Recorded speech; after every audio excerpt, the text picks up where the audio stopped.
சுதந்திரம் பெற்றும் குடியரசாகியும் 75 ஆண்டு காலம் ஆன நிலையில் பெண்களுக்கான அங்கீகாரம் முழுமையாக கிடைத்துவிட்டதா என்பது குறித்து நமது செய்தியாளர் காதர் ஹுசைன் எழுப்பிய கேள்விக்கு மாணவிகள் வழங்கிய பதில்களை காணலாம். எங்களுக்கு உரிய அங்கீகாரம் நிறையாவே கிடைச்சிருக்கு. எங்களுக்கு உரிய அங்கீகாரம் கிடைச்சதுனால தான் இப்போ எங்களால் கல்லூரியிலலாம் படிக்க முடியுது. நான் ஒரு கிராமத்துலேருந்து தான் வரேன்.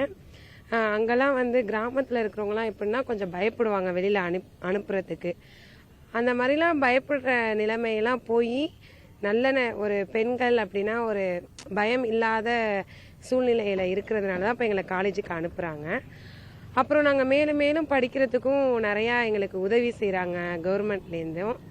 நாங்கள் கொஞ்சம் பயம் இல்லாமையும் ரொம்ப தூரத்துலேருந்து படிச்சுட்டு போகிறோம். அம்மா அப்பா என்னை போலீஸ் படிக்க வைக்கிறேன்னு சொல்லியிருக்காங்க. அதுவே பெரிய அங்கீகாரம் தான். சில வீட்டில் அனுப்ப மாட்டாங்க, அது எனக்கு கொடுத்துருக்காங்க. நிறையா இப்போ ஃபெசிலிட்டிஸ் கலெக்டர் ஆகுறாங்க. எவ்வளோ பெண்கள் முன்னேற்றம் அடைஞ்சிருக்காங்க. பாதி தான் கிடைச்சிருக்குன்னு முழுசாக கிடைக்கல. அது ஃபுல்லாக கிடைக்கணும்னு எதிர்பார்க்குறோம் எல்லாருமே.